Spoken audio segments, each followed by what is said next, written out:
Hey everyone, we are back and it is March, which means baseball. Coming up, World Baseball Classic. We've got Major League Baseball right around the corner as well. Teams are in spring training. So we will be doing a couple of previews of certain divisions today, as well as get into a little bit of what we expect to see in the World Baseball Classic and a modicum of football news. Stay tuned.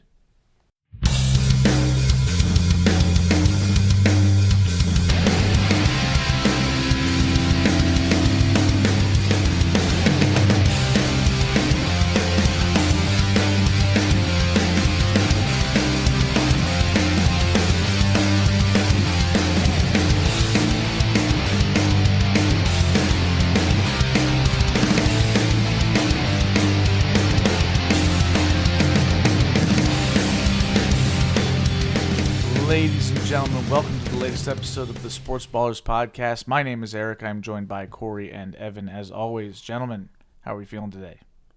Feeling good. Yeah, feeling pretty good. 2 weeks ago, none of us had haircuts, and now we all do. We're looking a little sharper and Feeling a little better. Yeah, exactly. Feeling a little more like ourselves, I guess. And something else that makes me feel better is that baseball is right around the corner, and including baseball tonight. The World Baseball Classic kicks off between Taiwan and Australia, which I don't think I'm going to stay up late and watch, but it'll be on, which makes me happy. So, Evan, you're excited for the World Baseball Classic. Oh my goodness, I love the World Baseball Classic so much because it brings out an extra sort of layer of passion when the guys are playing for their country instead of just some corporate behemoth. Or a piece of metal. Yes, or a piece of metal. I mean, yeah, I agree that it's always fun to see the sort of the pageantry come out. Like it's almost like watching college football, but it's baseball. Like it's got that kind of vibe to it. We also get to do the, I guess not annual because we don't do it every year, but the regular consternation about, they don't play the game the right way when the Dominicans or the Cubans are all excited when they score runs and they're a little bit more flamboyant and exuberant. Out here having fun. Yes, having a good time playing a game. Who would have thought the horror? But I'm sure that'll come up. But should be a fun tournament. The United States has obviously a good team. The United States team is an absolute wagon. It was a wagon in 2023 and 2017 when we actually won. But Paul Skeens is on our team this year. Aaron Judge is doing it this year. Tariq Skubal's doing it this year. I mean, that's Skubal and Skeens. Yeah. What are you supposed to do with that? Yeah. Right. That's how are you insane. supposed to get a better 1-2 punch than that? Yeah. So I think our opening starter, our first game for the U.S. is on Friday night. I forget who we're playing. But Logan Webb is starting. Oh, is he any good? Yeah, he's pretty good. He's pretty solid, Last I'd I say. checked, he's a pretty darn good pitcher too. So Yeah. And then obviously the other teams, sort of what to expect out of them. Team Japan, defending champs. Shohei Ohtani's on that team, in case anybody could possibly have forgotten that. And he's incredible. The Dominican Republic team is great. The Netherlands are a sleeper team for me, I think. Just watch out for them. yeah, it's always interesting to remember that Curacao is a part of the Netherlands. Technically, I guess. Yes. That's a thing. So Andrew Jones is their manager. he just got into the Hall of Fame. Right. So shout out to him. And their center fielder is Drew Jones. Yeah. Who the Orioles could have drafted. Oh, And instead opted of not to. Jackson Instead of Holiday? Jackson Holiday. Oh, I think we made the right call. I mean, we'll see. Yeah, we will see. But yeah, it should be an exciting tournament. We are happy to watch. Hopefully, games will be mostly at watchable times. But if they're not, it's a World Baseball Classic, so it is what it is. But yeah, I'm looking forward to it. We'll cover it as it happens over the next few weeks. Obviously, we're well, at least I'm rooting for the United States, but we'll see how everything plays out because, again, there's some fun and exciting teams all over the globe here, which is what makes it such a fun tournament. And coming off the heels of the Olympics kind of makes it pretty exciting, too, because it felt like the Olympics goes away. We're a little sad, right, because we really enjoyed the Olympics. I have to wait a few more weeks before baseball actually starts in earnest. And say, oh, wait, we get a little little appetizer with the World Baseball Classic. So I'm looking forward to it. Yeah. Corey, what do you think about American players specifically? Just actually participating. Like this is an exhibition, right? Sure. But like in the early years of the World Baseball Classic, they're the biggest stars sat it out, Which made a certain amount of sense in terms of where they were in their training cycle, getting ready for the season. You don't necessarily want to ramp up too soon because the baseball season is long as it is. You play a lot of games, and you want to be out there every day for your team. Your team wants you to be out there every day, and extending your season reduces the likelihood of that happening. Likely means that you're probably hitting a wall in early September instead of like in a position where you're hitting the wall in October, but the hype and the pomp and the circumstance of the postseason is able to like kind of lift you through those last few weeks of the season if you're lucky enough to be on a team that is still in the hunt at that point. So I understand why they didn't, but I think that it's important just from a national pride perspective for America to be putting their best in any international competition that we are able to do so. It's one of the reasons why in the NHL they take a break in the middle of their season during Winter Olympic years so that the players who are on all these great teams can go and represent whether it's the United States or other countries, but they want them to be able to go and play in the Olympics. And so they make a point of allowing that. And so I think that that's something that you have to take into consideration if you're Major League Baseball, that it is good for the sport, for all of the best players, whether they are international players playing in Major League Baseball or American players in MLB, to be able to play in on this stage. So if that means you have to make some adjustments to your expectations about players who do this playing all 162 games in the regular season, maybe they play 150 or something, I think you make that sacrifice for the international exposure that it gives you. I agree 100%. Like, this is a showcase for baseball, like outside the context of Major League Baseball. I think it's important to have that. So, again, excited to see how it all goes down because it's fun baseball. It's competitive baseball earlier than we expect. But let's actually talk a little bit about what we expect to see in Major League Baseball. We plan on previewing 2 divisions a week until the week of opening day, and then we'll probably talk about just the league in general and who we expect to win what awards and whatnot like we always do. But let's start with Corey, you suggested that you're not as prepared to discuss the National League. Will you be more prepared in 20 minutes? No. Okay, well, let's start with the National League. And starting with the National League mainly because the defending champions, the 2-time defending champions, the Los Angeles Dodgers, are in the National League West, and they won this division last year with a 93-69 record. Couple of big acquisitions this offseason, as the Dodgers are wont to do. They added Kyle Tucker, who is pretty good at baseball last I checked, to the point where I can't even say his name. I almost called him Cucker. That's not ideal. But then again, Tucker's not that great of a name either, for a lot of reasons. But he's a fantastic player. And they also, kind of a sneaky acquisition, Edwin Diaz in their bullpen. I just learned about that like an hour ago. Like, I didn't know he went there. And I think it's a big deal. Like, Yeah. first blush, it seems like, they picked up sort of a washed-up, injured player. Edwin Diaz has been good for the Mets the last couple of years since he suffered his patella tendon injury in the World Baseball Classic, interestingly enough, back in 2023. So he is, I think, a difference maker for a team there, because the one sort of weakness, if they had one, that the Dodgers, you could point out for the Dodgers, has been their bullpen. And if he's able to continue to be an excellent closer for them, that's just another feather in their cap. I mean, it's ridiculous how good this team is. Yeah, I mean, like I said in our World Series write-up that I did, the Dodgers are inevitable.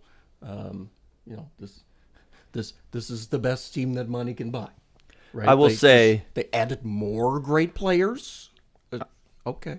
I will point out this is not an Edwin Diaz year.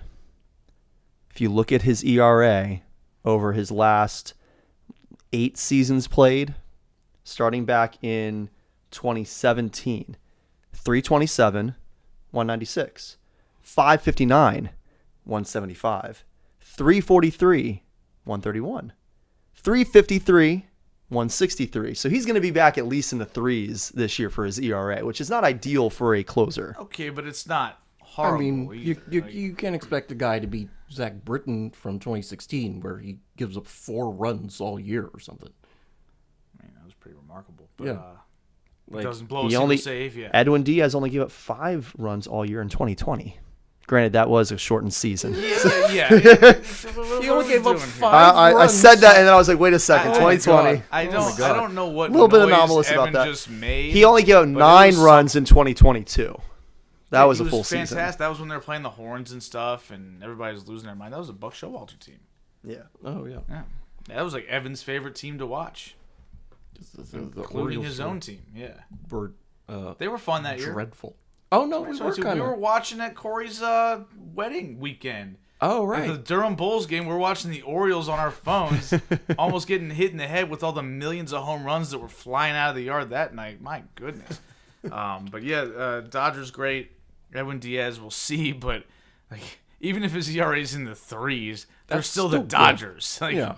It's not like they're relying on him to be a dominant closer in order to win games. They're going to be great. Their They rotation just have is 3 just- MVPs in their lineup to, like say he blows a save, like, okay, well, somebody else hit a home run and he doesn't get the save, but he gets the win or something like that. I want to point out Kike Hernandez back with the Dodgers. boy. Yeah. Yeah. Your boy. And they set a new record for payroll. I mean, that's not surprising. They signed Kyle Tucker to a bunch of money. Yeah. But yeah, Dodgers looking pretty good. Notable, though, this is the first year in a long, long time that they will be having a Dodgers season with no Clayton Kershaw, who retired after they won the World Series and after he was getting up there trying to blow it a little bit. That was quite a moment in the postseason when in one of the games that went to extra innings and he went out there and was ready to choke it away, and the Blue Jays didn't let him, so... I mean, for how many years did we say that Clayton Kershaw was the Peyton Manning of baseball? Like, the whole time? So, Yeah. there you go. Yeah. Peyton Manning carried by his team to a Super Bowl winning sunset ride. Yeah, Clayton Kershaw. Clayton got the Kershaw, same thing. Yeah, good for him. All right, so let's move on to the second place team from last year in this division, the San Diego Padres. The dads. I had to check myself there to make sure they hadn't moved to LA as well. So the Padres, 90-72 last year, earned a wild card spot, but did not advance beyond the wild card round. This year's team kind of looks very similar. Not a whole lot of addition. They lost a few pieces. They made some trades. Like at the trade deadline, they acquired Ryan O'Hearn. They acquired Ramon Laureano, both from the Orioles. They also traded for Mason Miller to be the anchor of their bullpen. They still have him. They still have Ramon Laureano. Ryan O'Hearn has left. But the rest of the team, largely the same. And over the years, I feel like this rotation's kind of gotten a little gutted. They lost Yu Darvish. They lost Evans' boy. I'm just blanking on his name. Dylan right now. Cease? No, not Dylan Cease, but they did lose him too. Stinky. Oh, Blake Blake Snell. Snell, yes. Yes, playing for the Dodgers now. Oh, of course. Yes, because where else would he be? So the rotation looks a little thin to me. And I worry about their roster age as well. Like Manny Machado is still considered to be one of their best players, probably him and Tatis.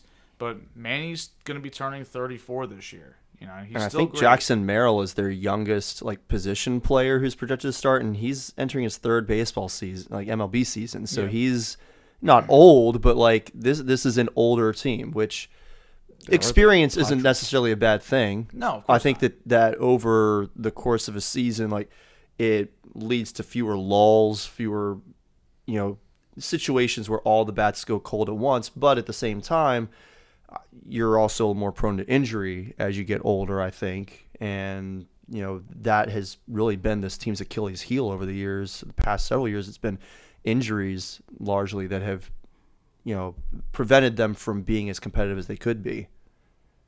I mean, they just feel like a team that it's been like 5-6 years now since they kind of came into a status as a contender, and it felt like 2024 was their shot, right? Like they were up on the Dodgers, and then they just stopped scoring runs for like 2.5 games, and they just couldn't get past LA, even though they had beaten them the previous year. And I don't know if they'll ever be able to get back to that status. But I mean, I think they'll still be a good team. They're definitely in the mix to make the playoffs, and if you get in the tournament, anything can happen. So definitely an exciting team to watch still. Fernando Tatis is still electric. Manny Machado is a future Hall of Famer.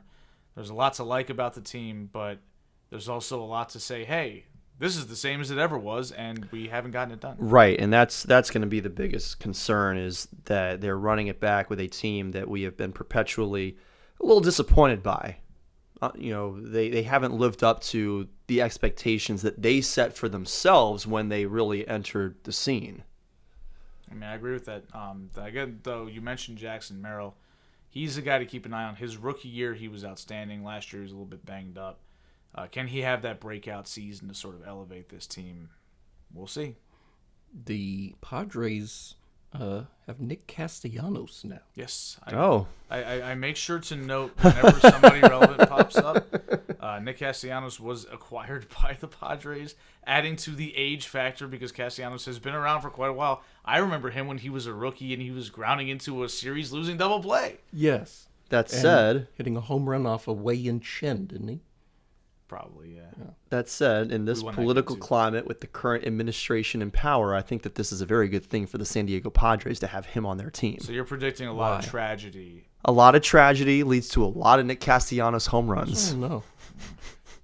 I thought it was the other way around. I thought Castellanos homered and then something bad happened. No, because the comments that Tom Brenneman made came before the home run, because he was in the middle of apologizing for his comments when Nick Castellanos hit the home run. The home run is the distraction from the tragedy. Yeah, it's always the announcer saying something somber like, this great player died or something like that. Oh, there goes Castellanos hitting a bomb. So, John Lennon just got shot dead on like Monday Night Football, and then Castellanos hits a home run playing football somehow. That might happen. Before he was born? Yeah, sure. He was probably there in spirit. Oh, no. Former Yankees Miguel Andujar and Michael King are here. Yes, Michael King has been a Padre for a hot minute. There. Yeah, and he was kind of part of the reason why this rotation worries me, is because I just don't think he's ever quite risen to the level that people hoped. I mean, he's good. He got a 3-year deal. He's fine, but he's not an ace, and I just don't think they have an ace anymore. They still have Musgrove. They've still got Michael King. I mean, okay, yeah, fine. These guys are all right, but they don't have Dylan Cease or Blake Snell anymore. Or Yu Darvish. Those guys are gone. Or Chris Paddock. Remember him? No. When he was the hyped prospect and he sucked? No. Yeah, exactly. All right, let's move on to the excitingly mediocre San Francisco Giants. Finished 81-81 last year.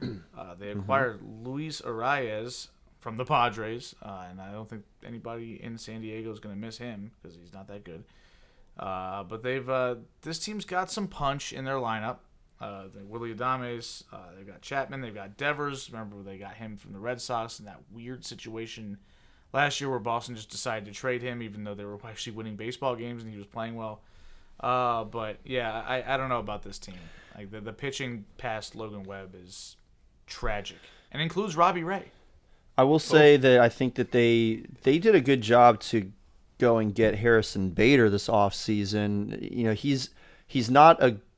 He's a solid bat. He fits perfectly with not the a great 81-81. Not a great base runner, but he's a really good fielder with excellent range, perfect for the left field area in Oracle Park. That's an expansive outfield, and you want somebody who can cover that ground. Harrison Bader's your guy. I mean, yeah, he's all right. He's a nice player. He ain't somebody that's going to make a big difference for your team if you're mediocre, though. Feels like a pretty solid but forgettable ad. And I think it's funny, if you looked at the projections for WAR, Patrick Bailey was expected to be their highest WAR player other than Logan Webb. And it was your catcher's giving you your highest WAR player. And it was purely predicated on the fact that Fangraphs has him projected to save 29 runs from behind the plate. Yeah, I'll fade that because that's insane. That's a lot of runs to save for. That's a like catcher. Pudge Rodriguez in his prime, and Pudge could hit. So yeah, because I was like, Patrick Bailey, who's this guy? I've never really even heard of him that much. And then I looked him up. He's like, he's got like a 600 OPS. I'm like, where's the 4.5 WAR gonna come from when you've got a 600 OPS? It's like, Hasn't Patrick Bailey been their catcher since Buster Posey no, they had retired? Joey Bart, and we Yes. asked for years if he was good, and we answered the question with no. Yeah. I forgot all about Joey Bart. He So was very did I. He forgettable. got jettisoned to the Pirates. yeah. I enough completely said. blocked out anything in between Bailey Buster and Posey Buster and- Posey. Well, Buster Posey retired after he sat out the. Well, he COVID retired year. relatively recently, but he transitioned to primary playing first base for a while too. I think, didn't he? This last year, he played a lot of first base, yeah. And then now he's in the front office. So Oh, is he? he's like their GM, yeah. I did not know that. Yeah. That's pretty cool. Yeah, it's interesting. I hope he's good at it because I mean, I like Buster Posey. Posey. He was awesome. He's a great player. He's no Joe Mauer.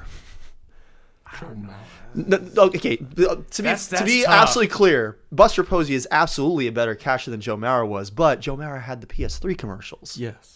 And Joe Mauer was also legit. Like, let's not. No, he was. Joe Mauer's in the Hall of Fame. Like, let's not disregard Joe Mauer either.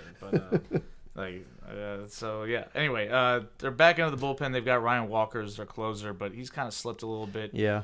So I don't know about him, but I find myself underwhelmed by their notable acquisitions list. yeah. Again, they just. Well, yeah. I mean, they feel- Arias isn't even. He's really not that good of a player when He's- you dig into his numbers. Like, he's a high average hitter, but if you look at anything advanced analytics, he's well below average. He's a guy who hits for average but doesn't get on base at a high clip. It's ironic. But Yeah. it's What was true. the guy for the Orioles who, was batting like 300, but it was like all singles and no walks? Jimmy Paredes? I don't know. No, he was like the second baseman or something. When the Orioles were terrible, we were about to get. Which time?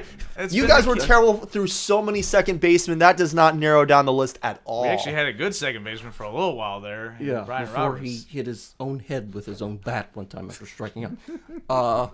That happened, and he was never the same again.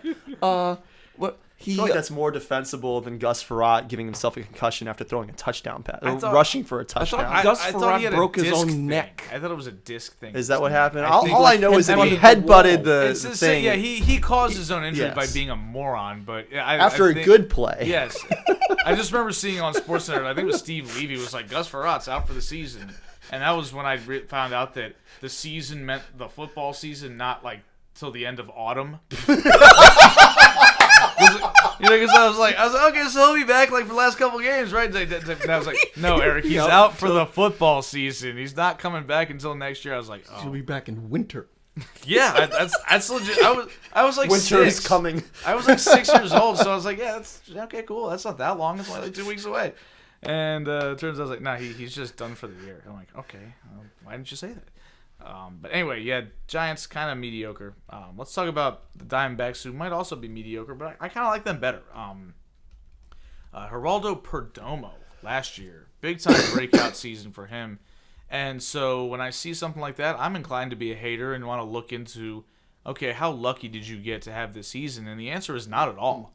Like every single metric behind his rise as a hitter reflects a guy who just got better at the plate. He took a lot more walks. He cut down his strikeout rate. His hard contact rate was right. His expected batting average, his expected WOBA, and things like that all went up, along with him producing at an MVP level for that team. And the crazy thing is, if you look at his baseball savant page, and like you see all the red on all these, like he is in the 7th percentile in bat speed. So like he's not doing this off of having a great bat. 25% barrel percentage, or 25 percentile for barrel percentage, 11th percentile for hard hit percentage, 16th percentile for exit velo. Like he's doing this despite well below average like metrics in some of like his bat control. If he gets that any better, like this dude is going to be outrageously good. Yeah. And, He's already outrageously good he's off of already last year. Damn good player, and this team has other really good players. They've got Kettle Marte, they've got Corbin Carroll still. They added Nolan Ariendo to their team. I think at this point, Arenado doesn't really do a whole lot anymore for No. teams. He's kind of in decline. Pretty average player these days. But overall, this looks like a pretty darn good offense. But the pitching is a little bit of a worry. I mean, they got Zach Gallen back, but it's a bunch of guys again that feel like they've been there forever, including Merrill Kelly. Like that guy's been there forever and has never really been that good. So I worry about that side of it. But do they still have Orioles legend Christian Walker on this team? I don't know. Else? I don't remember. The guy was trying to think of Hanser Alberto. Oh, your boy. Yeah. Christian Walker is with the Astros. Okay. I wrote that I think down. he might have been with the Astros. Was he with the Astros last year too? I don't know. I don't know either. Yeah, but anyway, a whole lot of Jags in this rotation. James McCann is here. Yes, he is. Along with Mike Soroka. Yeah, he was with the Astros last year as well. He was last with the D-backs in 24. Anything else interesting about the Diamondbacks? I don't really have a whole lot else to say about them. They're kind of fun, but no, for sure. And as you said, Ketel Marte and Geraldo Perdomo, they're maybe the best middle infield duo in baseball. Yeah. But Corbin Carroll still here? Yeah, Corbin. I mentioned him. Yeah. Okay. Yep. Yeah, he's looking up Hanser Alberto. Before we move on to the last place team in this division, I just wanted to say that the Diamondbacks have Kevin Ginkel.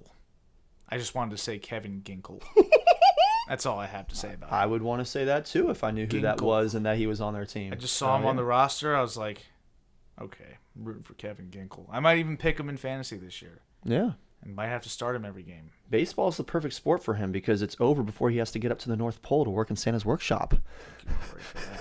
All right, let's move on to, oh my God, the 43 and 119 Colorado Rockies. 119? Yes. Oh, we kind of gracious. Once they got outside the range of they're going to win at least 35 games, people kind of forgot. This team was still historically bad. Oh, yeah. Like, among the worst teams in the history of the sport. And maybe we would have noticed a bit more if the White Sox the previous year hadn't lost 120 games or whatever it was. Goodness but, gracious. the Rockies were bad.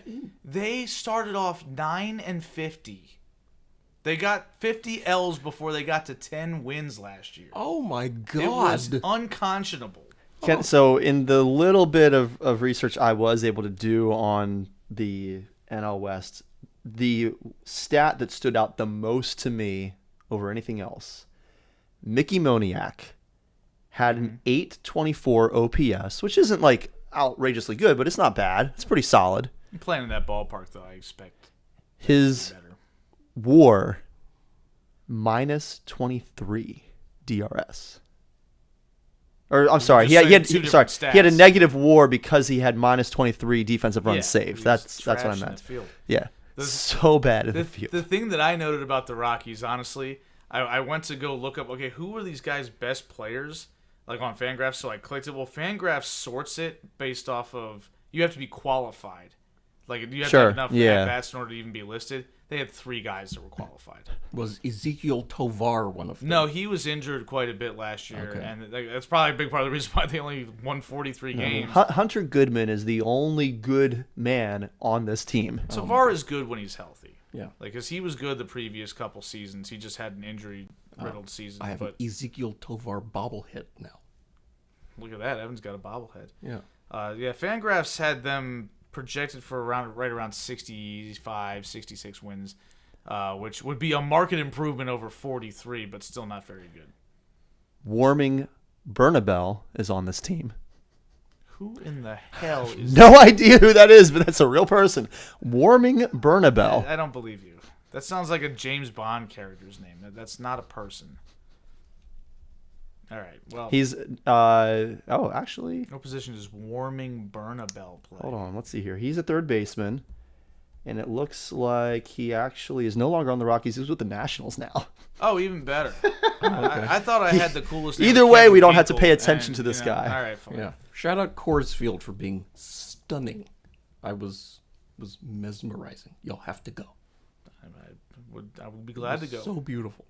Yeah, I mean, if I ever found myself in Denver during baseball season, I'll catch a game at Coors. And every place is more beautiful than Elitch Gardens or Lakeside Park. those places. I don't know where those Yikes. places Evan are. went You to don't some need to. dumpy parks Yeah. so that he could win some. Eric went to Yeah. Denver is really what this segment Evan is went all to about.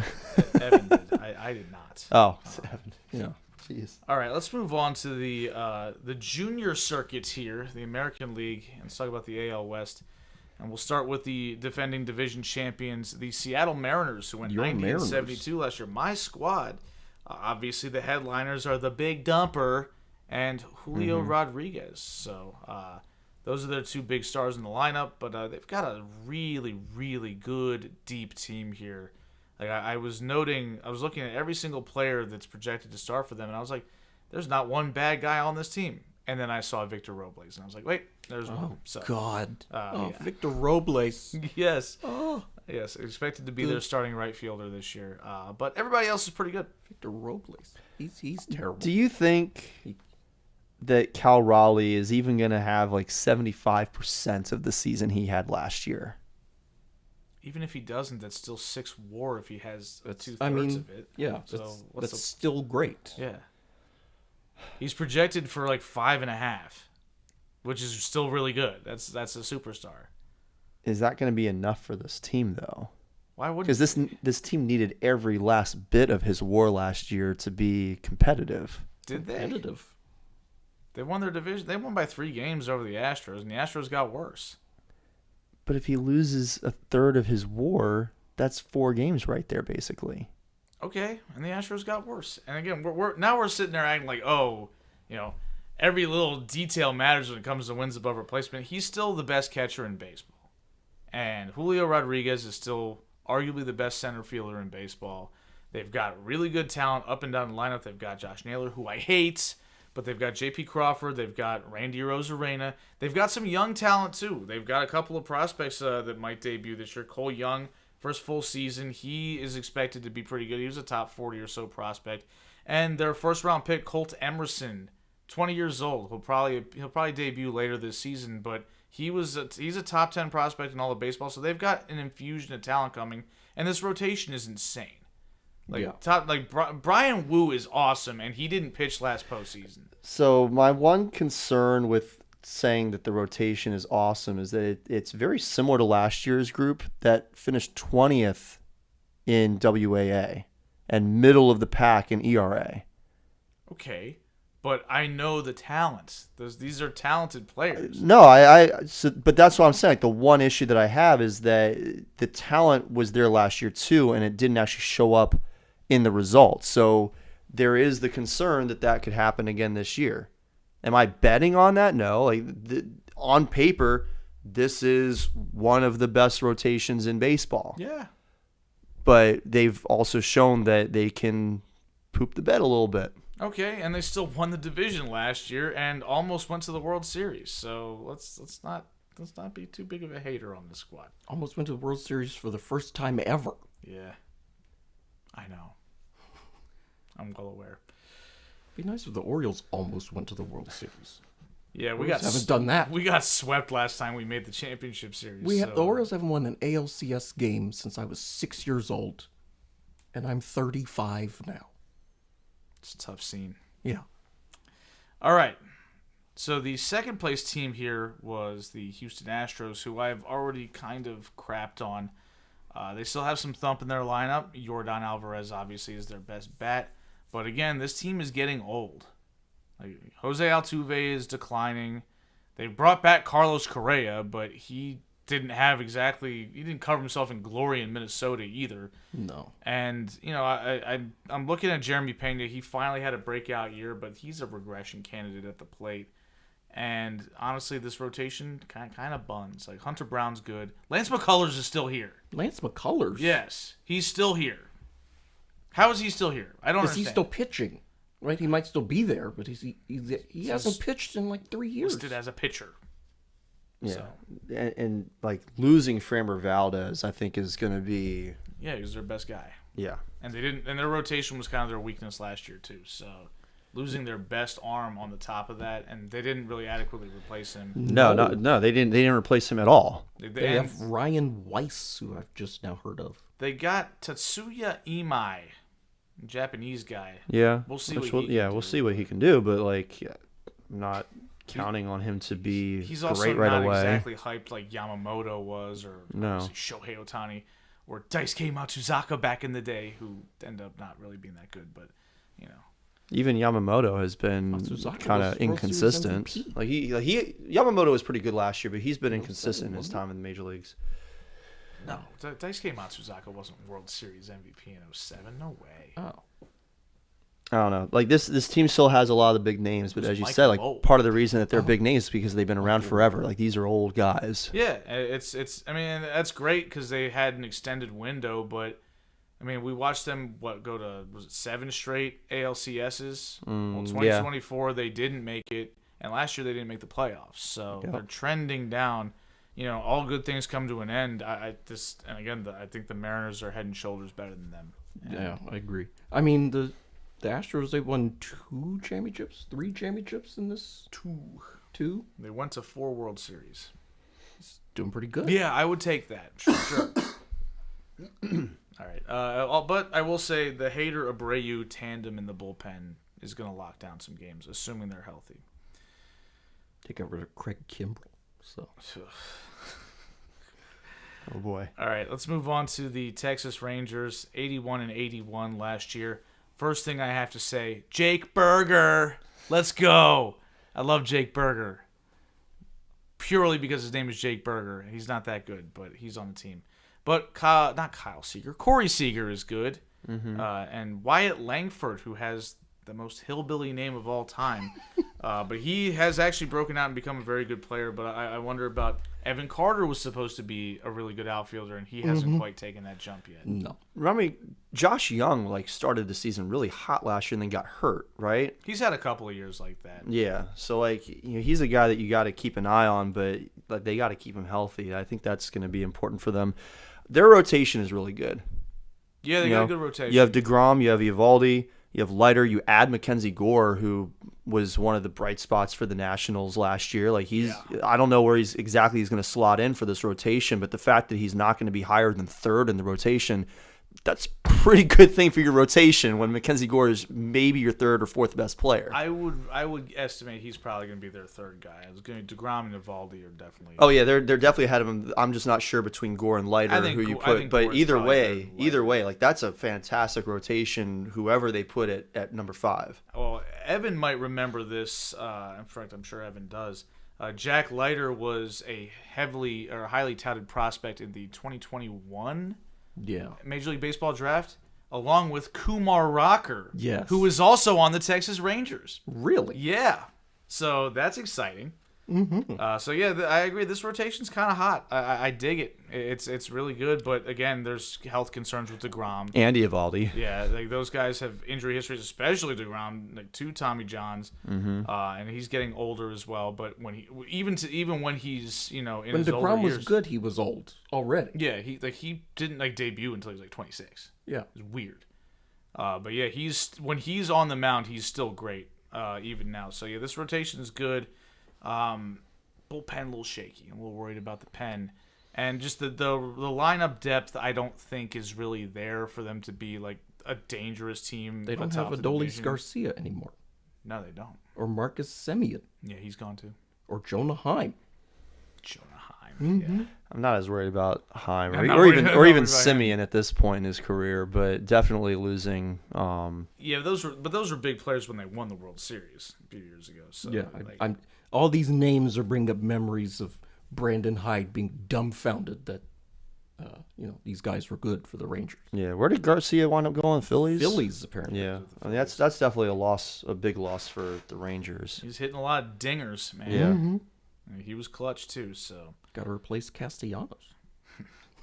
We'll see and Marcus Semien you mentioned was gone, but they replaced him with Brandon Nimmo, who I think is Nimmo's good. Similar, maybe even a little bit better than Semien at this stage in their careers, but similar. Yeah. So I don't. The point is, I don't think you're losing anything there. I would say the best version of Semien was obviously better than Nimmo, but we hadn't seen that in a couple of years. Right. So. Right. Yeah, but anyway, this feels like a excitingly mediocre team.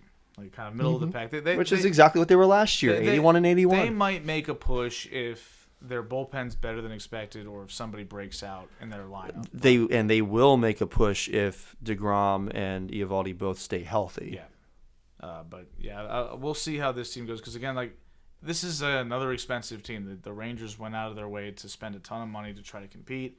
I remember that first year they did it, they sucked and everybody made fun of them. Then the next year they steamrolled everybody to win the World Series. So, good for them. But now you're kind of getting to the stage where you pay a bunch of guys. Usually they're older players and age catches up to you. So, all right, let's move on to the Athletics. Who my first note about them was this team might not suck. Like they're kind of good. This team didn't exactly suck last year. I mean, they weren't great. They were 10 games below 500, but that was a lot better than projected. And if you look just on their last 75 games of the season, 7 games over 500, a plus 56 run differential in that time period.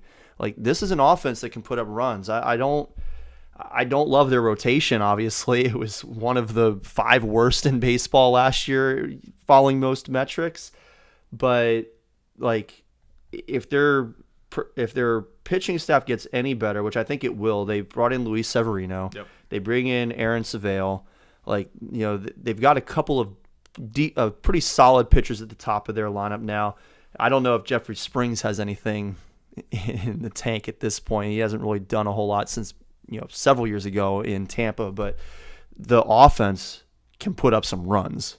Oh yeah, like this is like Tyler Soderstrom, Nick Kurtz, Shea Langoliers, Brent Rooker, Lawrence Butler, Jeff McNeil, Jacob Wilson, Denzel Clark, Max Muncy. Like, where's the weakness? It's not the same Max Muncy. No, it's not the same. It's not the same Max Muncy. It's a prospect. But those really top 7, like it's a different Max Muncy. Yes, there's a different Max Munchies, and he plays for the A's. But when you've got 7 guys, you're like, I like these 7. Like you're willing to accept the 8th and 9th guy. Like you expect the 8 and 9 hitters not to be great. I don't think they have, like for position players. I don't think they have a below average player as far as like their room, like in terms of like who they have. No, I don't think so either. Again, their rotation is probably going to hold them back a bit. Their bullpen is a tragedy. Yes, and that's because Mason Miller's gone. The bullpen is gonna lose them games that they should win, that they're in a position to win, because the rotation is going to be very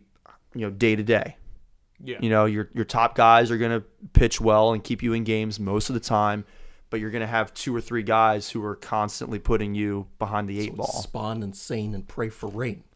Yes, exactly. I was about to make that comment about the Astros with Hunter Brown, but there is no second guy to make the similar. There's no Johnny Sain in the metaphor here. No, but the A's are better. Yeah. Maybe they're rounding into form just before they eventually maybe start playing in Las Vegas. I think they broke when is that ground on the supposed to stadium. be? Like 3 more years or something. Jeez. 3 more years playing as just the Athletics. Just the Athletics. Yeah. ATH So on the ridiculous. scoreboard. So ridiculous. They're from Athens or something. Athens, Georgia. Yikes. Careful on the roads. Goodness gracious. Oh, and by the way, Athletics, they've got another prospect, former first-round pick, needs a job. Kyler Murray. Just saying. They have his rights. Come on down, No, honestly, I need those. I need those projection points for him to go to the Jets. Okay. I need him. To the would Jets. you rather play for the New York Jets or the Athletics? the Sacramento Athletics, Yeah. I think I'd rather play for the Athletics. Yeah, I was just going to say, if you had asked me like 3 years me. ago, I might have said, yeah, he's probably still good with the NFL. Let's go with the Jets. But no, at this point, it might be the A's. Hey, Kyler Murray mentioned he's still open to baseball. You should try it out at this point, right? Why not? I don't know. Less time getting tackled. I'm just saying. I'm not saying. Almost no time getting tackled. I mean, Kyle Farnsworth isn't in the league anymore. That dude's crazy. So, absolutely nuts. But before we actually talk about Kyler Murray and his future, realistically, let's talk about the Angels because, and this is every year, the Angels are like my favorite team to preview because it's a who's who of who's still in the league. And who is not Shohei Ohtani. Yeah, and it's just a collection of guys that it's like, hey, I suck, but I can go to this bad team in Southern California and collect a check in beautiful weather. The Angels are just like the Cardinals. They're allowed to suck at 10 p.m. Eastern in peace every night. The broadcasts were always really rough to watch.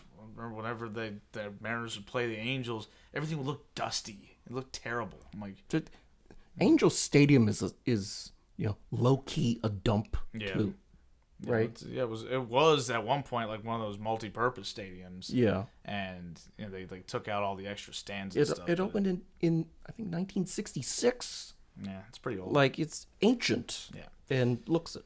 Well, Zach Neto's kind of good, and we love you, Mike Trout. That's kind of really all I have. That's good to say. Yeah, Joe Adell is still here. They lost. Obviously, again, this was not a good team last year, but they lost a lot of the best pieces on their team over the offseason. They were above average at 2 positions last year, shortstop and left field. Yeah, Taylor Ward. And Taylor Ward is an Oriole now. Yes, he so, like, Neto and Mike Trout were the only players with better OPS pluses than Ward last year on this team. Mm-hmm. And what did they add? Like, they brought in Grayson Rodriguez. Yeah. Okay. Good luck. You brought in Alec We'll Manoah. Yeah, Alec Manoah. Okay. Yes. Adam Frazier's on this team. Bring in Josh Lowe. Trey Mancini's on this team. But, like, Trey Mancini's here? Yes, they did not address their offense in any tangible way this offseason. Hey, man. They brought in Yohan Moncada. Yes, they did. Right? The dumbest baseball player since Joe Adell. Oh, and they also have they've got Drew Pomeranz. Remember him? No. I remember there wasn't there a Stu Pomerantz too? I don't know. Like they were with, I think they're both with the Padres at separate times. And I think maybe our mutually most hated AL East player who's There no is longer a there, Stu Pomeranz. Jose Siri is an Angel. And I don't remember why we hate him. Because he's a jerk. Like he comports himself like such a baby, and I think he's pathetic. Oh, Stu Pomeranz last played for the Bowie Bay Sox. Nice. Good stuff. In 2013. Also on the Angels is Hunter Strickland. Yes, I put him in all caps. Yes. Oh my goodness, what a train wreck of a team. And the thing is, again, they're in Southern California, so all these guys are like, hey, let's sign there. Like, you don't see names like this showing up on the Rockies. And the Rockies are a worse team. Yeah. But they're like, nobody wants to go play in altitude and just get the crap kicked out of them. We'll hang out in Cali. And get the crap kicked out of them. Just We'll hang out walk in to Disneyland. Yeah, it's right down the street, It's literally a mile away. Go walk to Knott's. It's not far either. That's a good bit further. Yeah, you can still walk there. You can pull it off. That's a hike. Get hiking. I don't know what to tell you. All right, so that's it for this division. Anything else to add on the AL West? I think we covered. Yeah, I mean, we'll make our actual predictions after we get through all of our division previews. But I don't really have anything else to say about any of these teams. I mean, Angels, good lord. I'm getting excited for baseball, and Lord. these division previews are definitely helping me. Yeah, just get more excited for seeing baseball. all I'm the looking forward people, to it. Finding out there's a second Max Muncy, that's something. Did not expect that. I was like, wait a second, I already saw him when I looked at the Dodgers roster. This doesn't make any sense. Yeah, so now I'm excited. We'll preview the Central divisions next week. Yeah. The East divisions the week after that, and then the yeah, following week it'll be opening night that Wednesday and opening day that Thursday. So we'll make our final predictions then. I'm sure I'll be going to the game even if it's 30 degrees outside. But yeah, anyway. We got our fantasy baseball draft coming up. That's true. Not you, Evan. Evan is a non-participant in that league at this point. I'm barely a participant as it is, but at least I do have a team. I couldn't stand it. I just couldn't stand it anymore. You couldn't anymore. You lasted like a year. Yeah. All right. Before we get out of here, I did mention Kyler Murray. Yeah.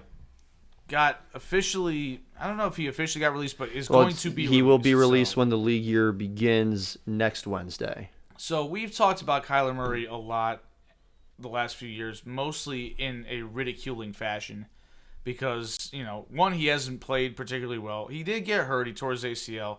And also, double XP weekends are not helping his cause here.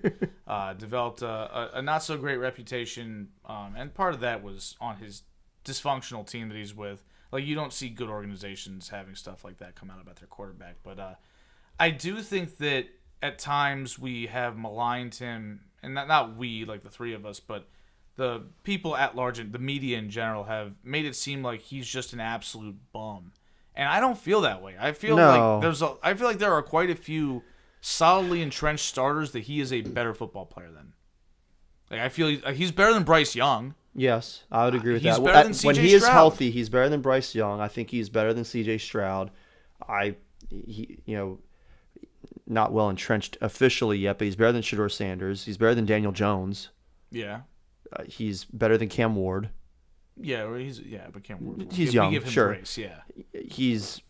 I would put him ahead of Jackson Dart when he's healthy. I agree. I would put him ahead of any of the quarterbacks who might start for the Atlanta Falcons, whether it's Penix or Cousins. And it looks like Cousins is going to be. Well, yes, I know you have him going to the Falcons. Yes, I do. I have him going to the Jets, which I hope for his sake that I am wrong, because that would not be any better for him than the Cardinals. Going to the Jets means your career is It's over. waving the white flag. Ask Justin Fields. Evan, I think, has a decent landing spot potentially for him, which would be the Dolphins. I think Miami could be an interesting place for him to go. But of those three, I think the best spot for him would be Atlanta. So for his sake, I hope that you're right, Eric, because Atlanta is a very intriguing place for him to go. I feel like the Dolphins and Cardinals, like they both have these big contracts for these quarterbacks that they don't like anymore. Seem like they could swap and eat the money or something.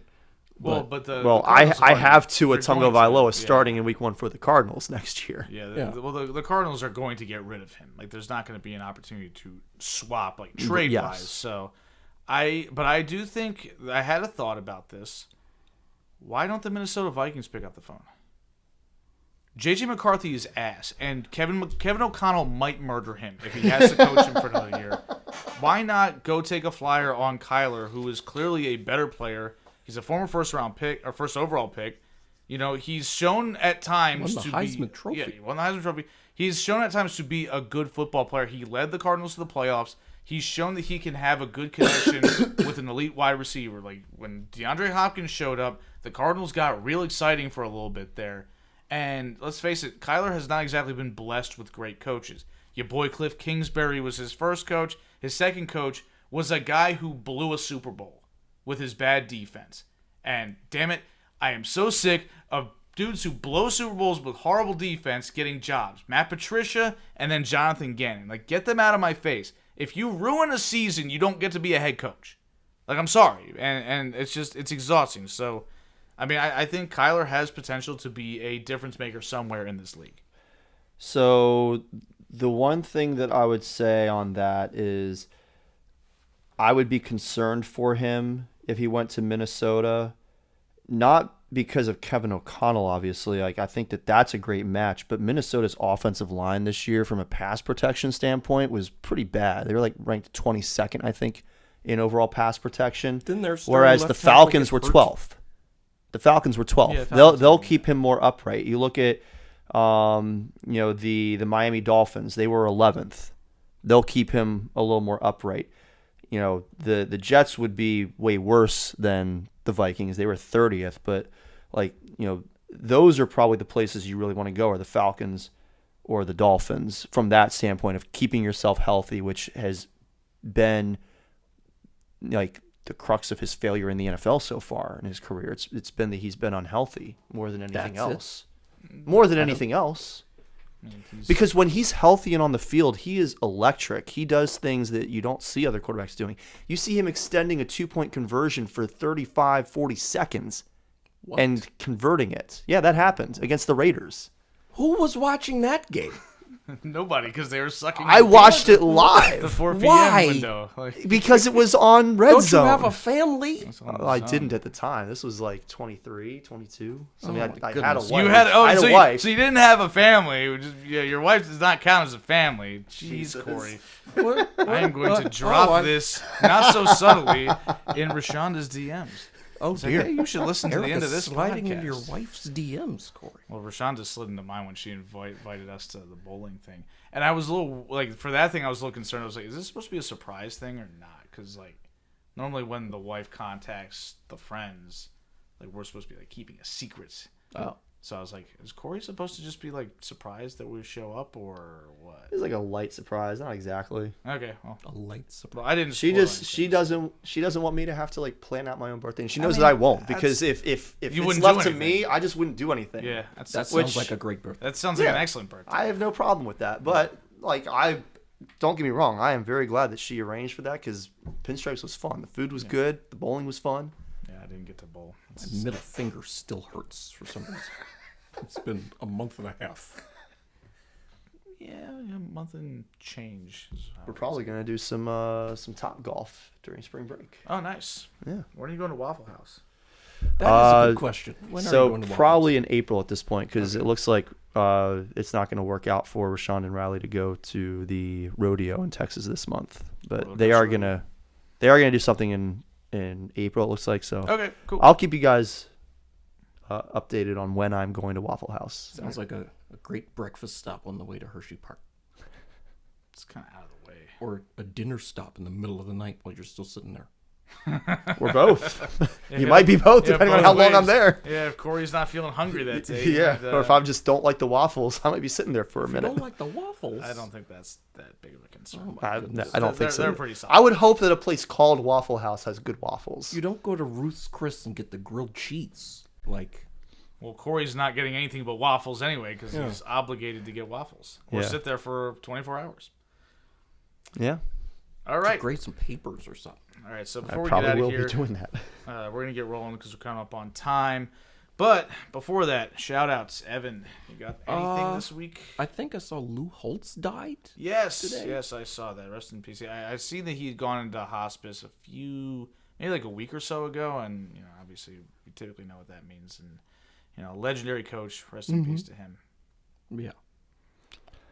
I don't think I have anything this week, actually. So I wrote this down last week, but I kept it here. Shout out to Punch. A monkey. Jon Yeah. Stewart does not like Punch. I haven't seen this clip, and I kind of want to. He trashed him last Monday on so air. He ran it back. It was quite entertaining. And then this week, he's like, you know what? I kind of feel bad for Punch. He's got, that actually, that monkey that he carries around with him looks kind of nice. So I went and stole it from him. And he holds out, he picks it up. Like, dude. Is Jon Stewart's Punch the same as John Oliver's Danbury? Is that we're just creating an adversarial relationship for the Yucks? Maybe, I guess. Okay. The difference is that with Danbury, you actually had like a broadcaster for their minor league hockey team who punched back at John Oliver, and so they had like a back and forth thing for a couple of weeks. So you're saying Punch needs to Punch punch needs back. to Punch needs to start a podcast. Or just go punch Jon Stewart in the head. Mm-hmm. That's fine. Yeah. I'm sure John can take it. He's been around the block. Rough and tumble Jew from New York. He knows what's up. Mm-hmm. All right. That's it for me. That's it for us, I guess. So thank you guys again for tuning in. We will be back next week with more of this fun stuff. Hopefully, or we might be on a different day than usual. Today we're recording on Wednesday. Yeah, we'll see what the Evan has a date. commitment, so we will try to figure out when we are going to record. But in the meantime, you can reach us at thesportsballers@gmail.com if you want to contact us. Tell us we suck. Tell us we're great. Give us mailbag questions, whatever you want. We're happy to hear from people, so go ahead and do that. You can get this podcast on Apple. You can get it on YouTube. You can get it on Spotify. You can follow us on Twitter at SportsBallers18. You can follow us individually. Corey is at Corey Puffett. I am at Quagmire67. And Evan is at Evan_Ash13. Thank you guys for tuning in. Next week, we will be doing the Centrals and doing a little bit of World Baseball Classic updates. Maybe a little bit of basketball if something exciting happens, but probably not. Until then, take it easy.